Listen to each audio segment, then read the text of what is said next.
Donc j'ai retouché vite fait au texte 3D, qui maintenant a un petit effet métallique, ça brille un peu mais moins, et du coup c'est un peu plus intéressant, parce que du coup en termes de visibilité, on gagne un peu plus de visibilité sans nous péter les yeux et sans que ce soit trop dégueulasse. J'ai essayé de jouer un petit peu avec des textures pour ajouter des effets de texture et des effets de profondeur, ça marche pas trop parce que j'ai enlevé les couleurs de base, j'ai mis que les couleurs émissives. Je me casse pas le cul, ça fonctionne, c'est lisible, on passe à autre chose. J'ai retravaillé sur l'entièreté du code, alors comme vous voyez c'est beaucoup plus propre. J'ai supprimé tellement de nœuds, tellement de trucs. Alors grosso modo ce que j'ai fait c'est 1. J'ai créé une variable que j'ai appelée stockName. J'ai créé une variable que j'ai appelée stockMessage. J'ai créé une variable qui s'appelle sendUserColor, colorName. Et j'ai fait la même chose pour colorMessage. En gros j'ai créé mes variables, j'ai tout set là, au démarrage. Et ensuite, on a les séquences donc, qui partent. Donc, on a une première partie de la séquence ici, ça sera pour gérer du coup les commandes dans le chat. Donc là, le light, normalement, ça allume et ça éteint la lumière verte dans la scène. C'est tout ce que ça fait pour l'instant. Ici, j'ai enlevé tout l'aspect du câblage rose que je récupère directement dans cette variable-là, ce qui fait que du coup, on gagne un petit peu en lisibilité, c'est un peu plus intéressant quand même. On repart quand même sur le nom et le message qui repart ici dans le BPI pour pouvoir transmettre les informations sur le blueprint dans lequel il y a le texte en 3D qui apparaît dans la scène, qu'on fait apparaître grâce à cette partie-là. Ensuite, j'ai été sur Twitch. On a recréé l'entièreté ici des modules. Je me suis fait chier pour chaque module. Par exemple, pour le BPM ici, j'ai créé une variable color message. Et à chaque fois, je set la couleur directement dans la fonction. Donc pour le BPM global, j'ai mis une couleur ici. Le problème, c'est que quand j'ai déterminé une palette de couleurs, je me suis aperçu qu'en copiant-collant l'hexadécimal que j'avais généré ici avec coloradobe.com, je m'étais généré des couleurs pour tout ce qui était volume, parce que les volumes, c'est que des colorides bleus, bleu, mauve.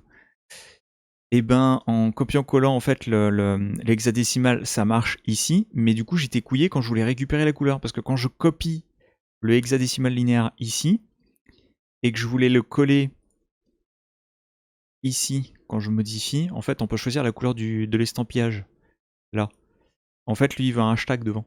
Et j'ai pas réussi en fait à trouver, avec le peu de connaissances que j'avais, ce qu'il fallait mettre à la place du hashtag, et du coup en copiant-collant simplement cette valeur-là et en la mettant ici, il en voulait pas lui. Donc moi ce que j'ai fait, c'est que j'ai utilisé ce qu'on appelle un outil gratuit qui s'appelle la boîte à couleurs, qui ressemble à ça. C'est un tout petit truc simple. On a le RVB, le TSS, mais moi ce qui m'intéressait c'est la fonction pimp. En fait je peux aller pimper n'importe quelle couleur à n'importe quel endroit de mon PC. Et ce qui fait que du coup ce que je faisais c'est que j'allais repimper la couleur qu'il y avait dans le petit carré là. Du coup ça me générait le hexadécimal et je le copiais-collais ici. Voilà. Donc pour l'entièreté des modules, j'ai redéfini du coup un petit message, j'ai redéfini un nom correct. Tous les prix sont à 100. Ici, la couleur qui a été repipée est remis par rapport à mon code couleur moi dans Unreal pour que ce soit cohérent. Parce que quand on va faire la commande, on va y mettre une valeur. Lorsqu'on met une valeur, cette valeur-là va apparaître dans le message et du coup descendre. Et la valeur qui apparaît, elle a un code couleur que moi j'ai mis dans mon code. Et j'ai repris ce même code couleur que j'ai mis sur les estampilles pour que ce soit cohérent, qu'il y ait un appel en fait, ce soit cohérent. J'ai rajouté un délai d'attente pour toutes les commandes d'1 minute minimum, comme ça on pourra pas spammer comme des gros bâtards. Et du coup j'ai recréé les volumes pour la basse, les cordes, la mélodie, le kick, le snare et les hi-hats. J'ai viré tous les BPM parties, puis j'ai fait un BPM global, donc il y a un BPM bloc global sur l'ensemble de ma musique, c'est-à-dire que ici il y a un BPM global, le BPM global est branché partout. J'ai résolu aussi, du coup en off, ma problématique de tic, de clock, en fait, parce que si vous voulez, ici, en gros ici je génère avec le BPM et la division par note des notes par mesure. Genre si je dis que dans note by division, ici je mets le chiffre 4, c'est-à-dire que je peux avoir un maximum de 4 notes dans cette mesure avant que ça passe à la mesure de près. Et du coup, le battement par minute va définir du coup le nombre de mesures en fonction du battement par minute. Donc si c'est des 90, ça va faire 1, 2, 3, 4, 1, 2, 3, 4, et pendant que je dis 1, 2, 3, 4, il faut imaginer une note de musique à la place. Donc en gros, c'est ça que ça définit. Mais ma problématique, c'était que quand je changeais cette valeur-là, le BPM comme la division, ça décalait avec le reste. Du coup, j'ai trouvé une solution. La solution, c'est, on a un truc qui s'appelle le Trigger on Value Change, float. Ça envoie une information, disons, tu me resets le counter. Donc, si vous voulez, en fait, je génère du coup une certaine vitesse, mais j'envoie ça dans une node qui s'appelle Trigger Counter. Il va compter de 0 à 10, en faisant 1, 2, 3, 4, 5, 6, 7, 8, 9, 10. Et à chaque fois, je fais reset ce trigger, parce que ce trigger, il va déclencher les notes, hein, à chaque fois qu'il va y avoir un changement au niveau du BPM. En gros, c'est ça que ça veut dire. Ici, on reset le compteur dès lors que trigger on value change. Dès lors qu'il y a une valeur, dès que la valeur change, alors tu me fais un reset et tu repars à 0. Et j'ai fait ça pour l'ensemble de tous les éléments. Ce qui fait que du coup, quand on change le BPM, il y a tous les éléments qui repartent à 0 et du coup, tout se rejoue ensemble. Et du coup, on perd cette désynchronisation. Donc ça, c'est bien. J'étais content. Ensuite, donc j'ai mis une couleur pour tous les volumes, tous les machins. Ici, j'ai remis aussi un code couleur par rapport à mes commentaires. C'est-à-dire qu'en gros, là, je gère toutes mes fonctions que j'appelle avec des points de chaîne. Et du coup, j'ai mis un code couleur pour les points de chaîne. Donc toutes mes fonctions qui gèrent avec les points de chaîne sont ici. Du coup, il y a un appel avec les couleurs. Comme ça, je repère tout de suite où je les ai rangés. Même chose pour ici. Ça, je les ai mis juste en dessous, par colonne. Parce qu'en gros, là, on a les volumes.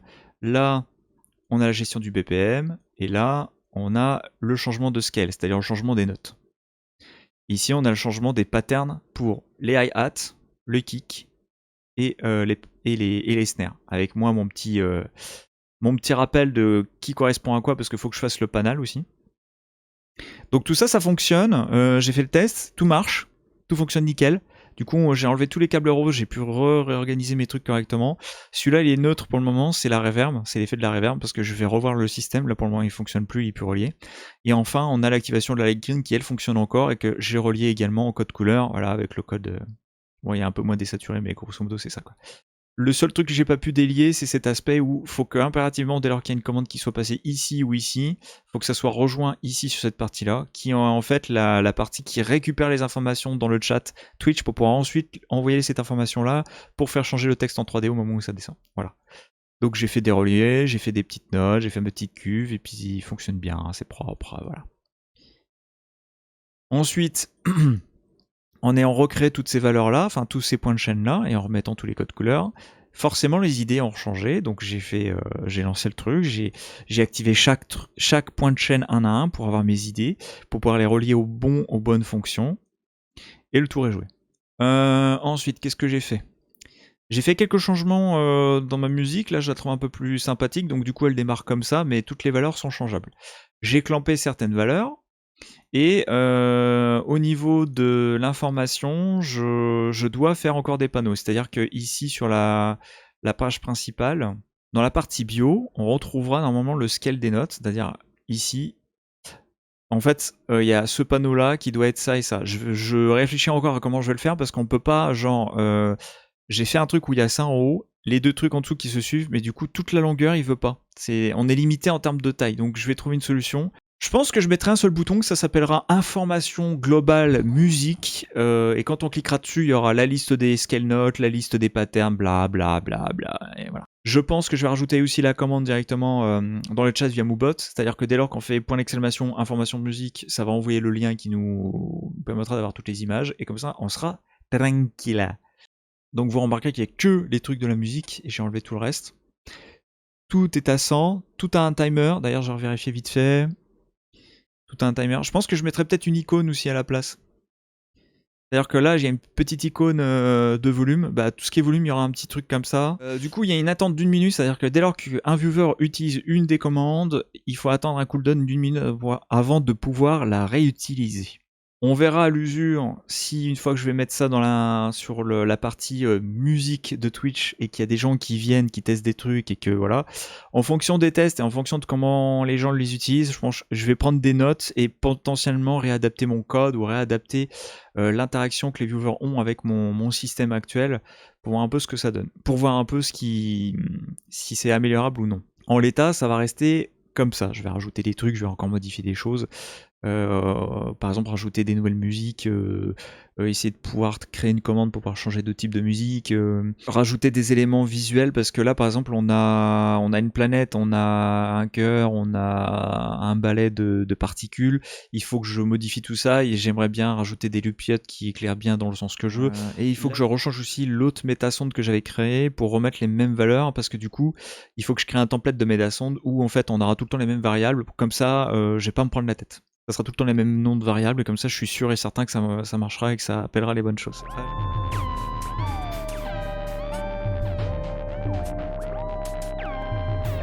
Putain merde, si c'est bon. Analyse.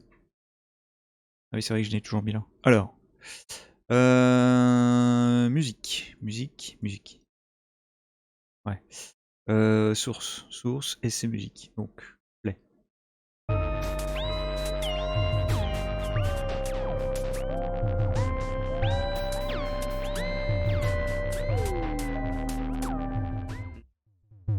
Donc fréquence minimum, on va remonter à 100. Et là je lui dis tu regardes que ce qu'il y a à 100. Donc il réagit toujours.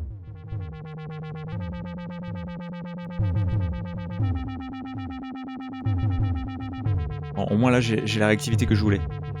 Seul bémol c'est cet aspect où on a la basse qui fait réagir la sphère aussi quoi. On peut pas dissocier les deux. Et je mets 20 là. Ah, il m'a pas enregistré le truc. Ah merde. Si ça réagit un peu mieux quand même. On voit que ça bouge quoi.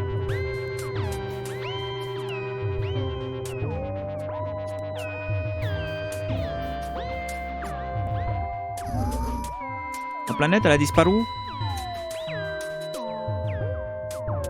Ah non elle est là. Alors attends.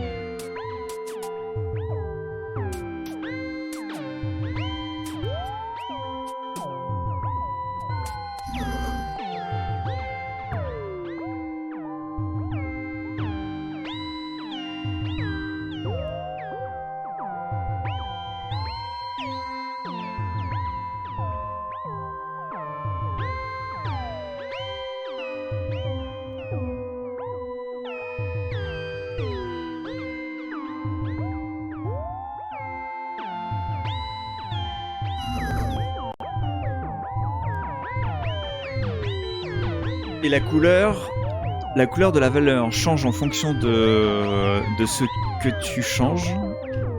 Et la couleur de ton pseudo est repris normalement à chaque fois. Alors je suis content parce que du coup la synchronisation s'est gardée avec les éléments. J'ai trouvé une solution pour garder la synchronisation entre tous les éléments.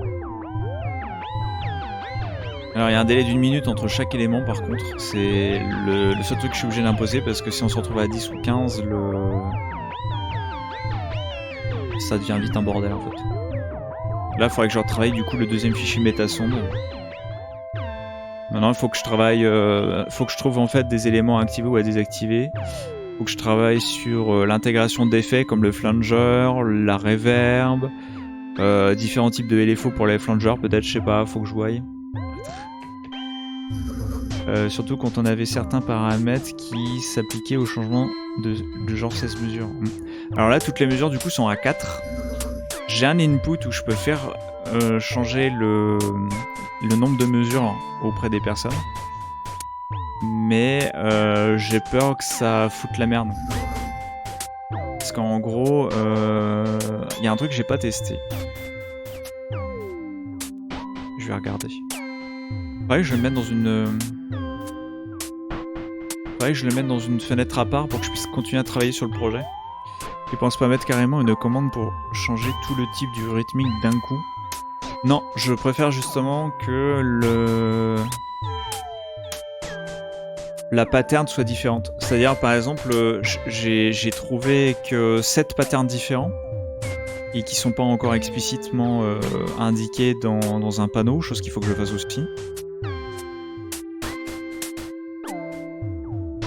En gros ici, tu vois, donc on a des patterns de la snare.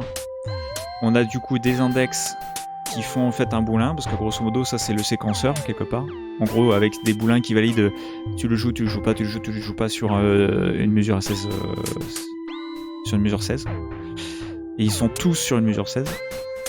Et du coup, chaque pattern, au moins, on peut l'activer et le faire changer. Parce qu'en gros, vu qu'on a que 7 patterns pour celui-là, sachant que le 0, c'est pour enlever toute la pattern, désactiver tout. Donc en gros, on désactive carrément le son, même pas besoin de changer le volume en désactivant la pattern. On a en gros ça. Et grosso modo, si jamais le Iconic 8, il y a que la pattern kick qui t'intéresse, bah tu peux fusionner la pattern kick du Iconic 8 avec la pattern snare du 2 bits par exemple. Et comme ça les gens ils peuvent moduler le truc comme ils veulent. Mais au moins ils ont une base de patterns sur lesquels ils peuvent jongler et fusionner des trucs. Tu vois ce que je veux dire? La seule cohérence rythmique qu'on ne peut pas avoir, c'est éventuellement le fait que la snare de The Do Diddley Beat ne corresponde pas avec le 4 on the Floor. Mais techniquement, vu que tout est cadencé exactement de la même manière, ça sonnera plus ou moins correctement. Après, il peut y avoir potentiellement des incohérences, mais globalement, tu peux quand même fusionner certaines patterns et avoir quand même quelque chose qui correspond, quoi. Après, moi, j'ai trouvé que ça. Donc, en gros, le 1, pour le kick, comme pour le snare et comme pour le hi-hat, c'est 4 on the floor. Donc, si tu mets la pattern 1 pour les 3 éléments, t'auras le 4 on the floor. Mais sinon, en dehors de ça, si tu récupères, comme j'ai dit, tu peux fusionner et faire des trucs. Mais du coup, ouais, je préfère séparer les éléments pour l'instant, parce que je me dis que c'est intéressant pour celui qui veut s'amuser à fusionner les trucs. Est-ce que derrière, ça va être complètement incohérent à chaque fois? Je sais pas. Il faut voir. Voilà, en gros, le boom bass, moi, je me suis basé là-dessus.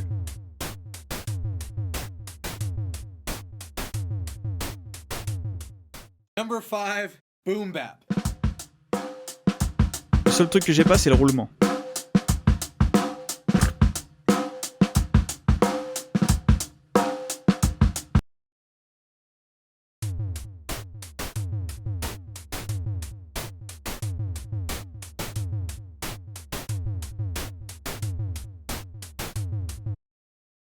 Mais du coup, oui, c'est parce que en gros, c'est moi, j'ai repris les appellations de ces rythmiques-là.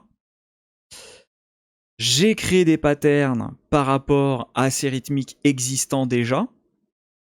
Mais, vu que je crée moi-même une base musicale sur lesquelles les gens pourront jouer dessus, j'ai rajouté des effets comme du stéréo délai, des effets de filtres qui jouent avec un LFO. Enfin voilà, on est sur un truc un peu SF. Du coup, on change la nature. Et grosso modo, faut juste dire, on reprend la pattern du boom bap pour le snare qu'on applique à ce moment-là, pour avoir pas la sonorité du boom bap, mais avoir la pattern pour le snare qui ressemble à la pattern du boom bap. C'est comme ça qu'il faut le comprendre. Je vais me servir de cobaye. Vas-y, maintenant, essaie de paramétrer le truc sur du boom bap, pour voir si du coup on a bien la sonorité qu'on a. C'est vrai que j'ai pas testé ça.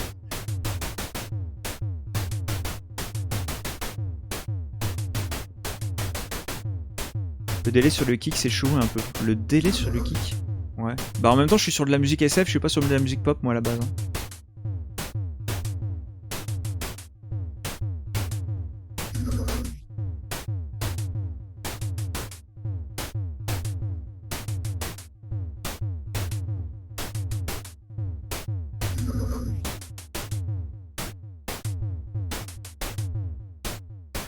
Ouais, c'est bon, hein? Non? Si, ça a l'air d'être bon. Donc en gros, voilà, il a continué le counter, ça a pas décalé le truc en changeant les patterns, mais du coup, on a bien sur la finalité le pattern. Voilà. Donc du coup, ça c'est cool. Enfin voilà. Donc le but du jeu, voilà, c'est de jouer avec des patterns que moi j'ai récupérés qui sont ces noms-là, parce que du coup j'ai récupéré les noms des patterns. Et puis voilà, pour que ça puisse parler un minimum de gens, quoi. C'est ce que j'ai dit. Il faut un buffler aussi, t'as pas. Du coup, tu disais, le délai sur le kick, c'est chelou un peu.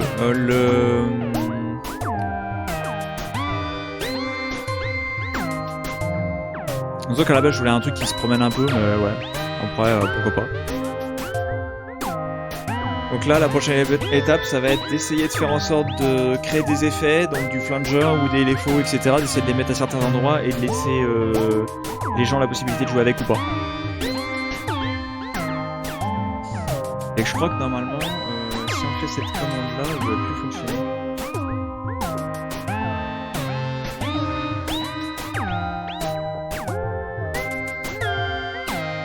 Ça doit plus marcher, je crois. Non, ça marche plus ça.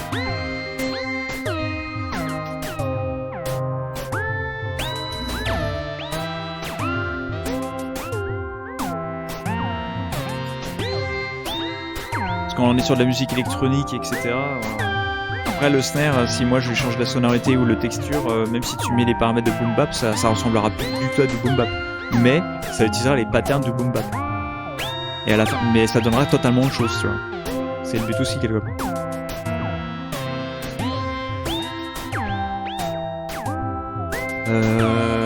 Enfin voilà. Et déjà bientôt 19h. Je vais m'arrêter là. J'ai bien bossé. J'ai plus les particules des petits flocons qui bougent là.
Ouais, le hat il a changé.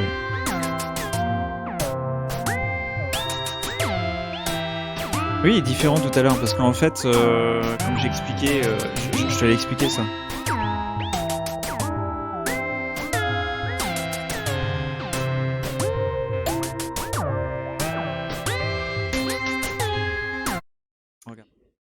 Bon bah sur ce, mesdames et messieurs, merci beaucoup d'être venus. Prenez soin de vous, faites attention à la chaleur. À très bientôt, ciao tout le monde.